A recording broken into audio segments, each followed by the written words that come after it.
आज माननीय मुख्यमंत्री डॉक्टर मोहन यादव जी की अध्यक्षता में अभी कैबिनेट की बैठक संपन्न हुई है और उसमें कुछ फ्यूचर प्लानिंग भी हुई है, कुछ वर्तमान समय में जो प्रोजेक्ट चल रहे हैं उनकी भी स्वीकृति मिली है। और सबसे बड़ी बात है, जो 16वां फाइनेंस कमीशन आ रहा है, 16th फाइनेंस कमीशन, आप सभी जानते हैं कि 5 साल के लिए राज्य सरकार को कितना फाइनेंशियल सपोर्ट केंद्र से मिले। हर राज्य चाहता है कि हमको ज्यादा से ज्यादा मिले, तो हम अपनी तैयारी कर रहे हैं। माननीय मुख्यमंत्री जी ने निर्देश दिया सभी विभागों को कि वे अपने अपने विभाग में किस प्रकार 5 साल की प्लानिंग करके और हम 16वें वित्त आयोग के सामने अपनी बात रख सकें और ज्यादा से ज्यादा पैसा केंद्र सरकार से राज्यों को मिल सके। अरविंद पनगड़िया इसके अध्यक्ष है, देश के माने माने अर्थशास्त्री वो इसकी अध्यक्षता करेंगे, वो यहाँ पर आ रहे हैं।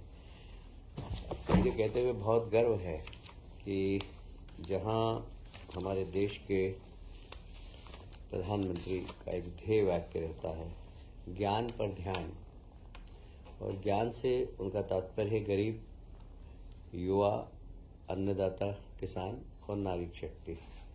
तो ज्ञान से ध्यान पे हमारी सरकार ने शुरुआत प्रारंभ कर दी है। माननीय मुख्यमंत्री जी के निर्देश पर हम युवाओं को एक नई दिशा, उनके कौशल का सही उपयोग, उनकी आर्थिक स्थिति सही हो, उनको गुणवत्ता वाली शिक्षा मिले, अच्छा स्किल डेवलपमेंट हो, इस दिशा में एक समेकित तकनीकी शिक्षा विभाग, कौशल विभाग, कौशल और रोजगार विभाग तथा युवा खेल कल्याण विभाग, तीनों विभाग मिलकर और स्वामी विवेकानंद जयंती पर स्वामी विवेकानंद युवा शक्ति मिशन प्रारंभ करने वाले हैं। इसका उद्देश्य होगा युवा का सर्वांगीण विकास, शिक्षा के क्षेत्र में भी युवा आगे बढ़े, कौशल के क्षेत्र में भी युवा आगे बढ़े और वो रोजगार से कैसे जल्दी से जल्दी जुड़े। जैसे हमारे माननीय प्रधानमंत्री जी का मिशन है नई शिक्षा नीति के माध्यम से कि शिक्षा रोजगार देने वाली हो और हमारा युवा भी रोजगार देने वाला बने। तो इसी को ध्यान में रखते हुए स्वामी विवेकानंद युवा शक्ति मिशन प्रारंभ करने वाले हम 12 तारीख को। इसमें सभी विभागों से बाकी इसके सदस्य रहेंगे, पर मूल रूप से तकनीकी शिक्षा, कौशल विभाग, रोजगार विभाग और युवा कल्याण विभाग इसको हेड करेंगे और ये सब मिलकर और सब विभागों से तालमेल करके हम सिर्फ युवाओं को फोकस करेंगे। कुल मिलाकर युवाओं का आत्मविश्वास बढ़ाना मध्य प्रदेश के अंदर। देखिए, आज भारत देश का सबसे युवा, दुनिया का सबसे युवा देश कहलाता है। हमारे यहाँ 27% आबादी युवाओं की है और युवाओं को आत्मनिर्भर बनाना, उनकी ऊर्जा का सदुपयोग करना, उसे मध्य प्रदेश एक मिशन की तरह ले रहा है।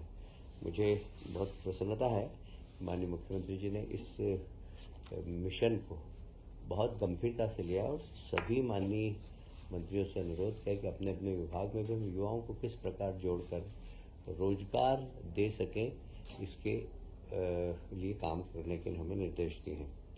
जैसे अब प्रतिस्पर्धा की तैयारी करना, तो तैयारी करने के लिए हमने अनुसूचित जाति और जनजाति के बच्चों के लिए कोचिंग क्लास तो हमने चलाई थी, पर फिर भी कुछ सिलेक्टिव ऐसे गरीब विद्यार्थी हों, चाहे वो अनुसूचित जाति जनजाति के नहीं हो, यदि प्रतिस्पर्धा में भाग लेना चाहें और उन्हें कोचिंग की आवश्यकता है तो सरकार वो भी उपलब्ध कराएगी। कुल मिलाकर युवाओं से संवाद बढ़ाना, उनका आत्मविश्वास बढ़ाना, उनकी योग्यता का सदुपयोग करना, उनकी क्षमता बढ़ाना, इसका उद्देश्य है। युवा शक्ति को रचनात्मक दिशा में ले जाना, ये इसका मूल उद्देश्य है। मैं समझता हूं कि हम इस मिशन के लिए सरकार बिल्कुल जहां वित्त की व्यवस्था करना होगी वो वित्त की व्यवस्था भी हम करेंगे। एक और आज महत्वपूर्ण निर्णय लिया, जैसे हमारे देश के प्रधानमंत्री हमेशा कहते हैं कि किसानों की आय दुगनी करना। तो किसानों से संबंधित जितने भी उपक्रम है, चाहे वो दूध उत्पादन का हो, चाहे मछली उत्पादन का हो, इन सब को हम कैसे वृद्धि कर सके। एक बहुत ही क्रांतिकारी निर्णय मध्य प्रदेश की सरकार ने लिया है, Madhya Pradesh state cooperative dairy federation और राष्ट्रीय डेयरी विकास बोर्ड, इसके बीच में एक अनुबंध हम कर रहे हैं और सारी दूध के उत्पादन, दूध का परिवहन, दूध का चिलिंग, दूध की प्रोसेसिंग, दूध की पैकिंग और मार्केटिंग, ये सब अभी किसान करता है। अभी हमारे यहाँ दूध डेयरी भी है और निश्चित रूप से जिस क्षमता के साथ चलना चाहिए उस क्षमता के साथ नहीं चल पा रही है। हम फोकस करेंगे इसमें प्रोफेशनल लोगों को भी जोड़कर कैसे हमारा सांची ब्रांड है वह सारे देश में अपनी पहचान बना सके। इसके लिए हम लोग बहुत डेडिकेटेड रूप से काम करेंगे, क्योंकि यह किसान की आमदनी बढ़ाने का एक बहुत बड़ा उपक्रम हो सकता है। साथ ही युवा लोगों को रोजगार सृजन करने का भी एक बहुत बड़ा अवसर हो सकता है। तो इसमें हम कलेक्शन सेंटर की क्षमता बढ़ाएंगे, कलेक्शन सेंटर की संख्या बढ़ाएंगे, जो पशुधन है वो ठीक नस्ल के किसान खरीदे। किसान को खरीदने के लिए कोऑपरेटिव सेक्टर के माध्यम से हम लोन दिलवाएंगे। प्रत्येक गांव के अंदर हमारे केंद्रीय सहकारिता मंत्री ने कहा है कि हर गांव के अंदर एक सहकारी समिति होना चाहिए। हमारे यहाँ 53,000 गांव है, सब में सहकारिता समिति बने, जिसमें दूध उत्पादन सहकारी समिति भी बने। तो हर गांव के अंदर दूध का उत्पादन हो, अच्छी नस्ल के जानवर पहुंचे, उन जानवरों को खरीदने के लिए कोऑपरेटिव सेक्टर से लोन मिले, उनका दूध समय पर खरीदा जाए, उस स्थान पर जो चिलिंग प्लांट हो वह परिवहन करके प्रोसेसिंग के स्थान पर ले जाएं। ये सब इस समेकित व्यवस्था हम कर रहे हैं और इससे निश्चित रूप से किसानों की आय भी बढ़ेगी और सहकारिता क्षेत्र मजबूत होगा और रोजगार के नए अवसर भी हमें प्राप्त होंगे। मुझे ये कहते हुए बहुत गर्व है कि अगले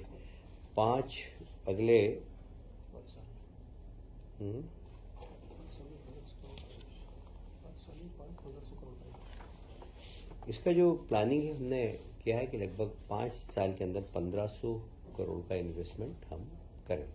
ये 5 साल के अंदर होगा और इसमें अभी समितियों की संख्या 6000 है, ये लगभग 9000 के आसपास हो जाएगी। दूध का संकलन जैसे मैंने बताया कि अभी लगभग 10-10.5 लाख है, इसको हम लगभग 20 लाख करेंगे। कुल वार्षिक आय 1700 करोड़ से बढ़कर 3500 करोड़ की हो जाएगी और सांची ब्रांड को हम एक महत्वपूर्ण ब्रांड बनाएंगे। कचरे के लिए सर किस तैयार करें जी? कचरे के लिए पूरी जनता को किस? अब हमने माननीय न्यायालय ने हमें 6 हफ्ते का समय दिया है, जिसमें हम जनप्रतिनिधियों से भी चर्चा करेंगे, सामाजिक संगठनों से चर्चा करेंगे और इसमें जितने भी बुद्धिजीवी हैं, कुछ लोग गलतफहमी में हैं, उनकी गलतफहमी दूर करेंगे। एक छोटे छोटे ग्रुप्स के अंदर हम प्रेजेंटेशन देकर समझाने की कोशिश करेंगे कि यह जो कचरा है यह इसकी टॉक्सिसिटी लगभग 0 हो गई, 0 हो गई है और इसमें केमिकल कंपाउंड क्या है, जलने के बाद कौन सी गैस निकलेगी, ये सब हम प्रेजेंटेशन देंगे। मुझे लगता है कि जब प्रेजेंटेशन लोग देखेंगे तो जो भी गलत फहमियाँ हैं वह समाज की दूर हो जाएगी। सर ये जो डेयरी प्रोडक्शन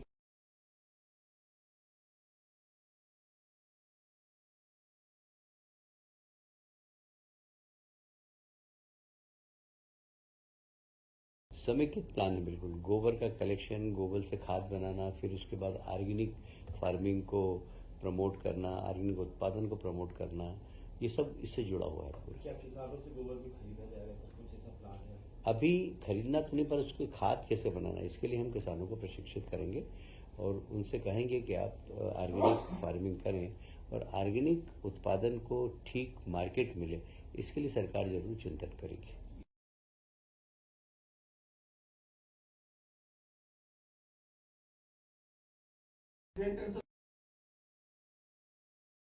ऐसा नहीं है, देखिए सरकार में अधिकारी रहते हैं पर कभी कभी एक्सपर्ट्स की आवश्यकता पड़ती है। जैसे मैंने कहा अभी ये सांची का हम ब्रांडिंग करेंगे, इसमें हम प्रोफेशनल लोगों को भी लगाएंगे क्योंकि जो प्रोफेशनल, देखिए दुनिया है प्रोफेशनलिज्म की।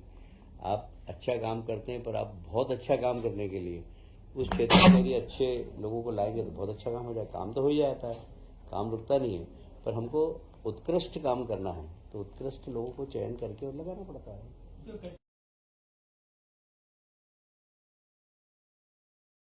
अभी इस बारे में कोई टिप्पणी नहीं करूंगा।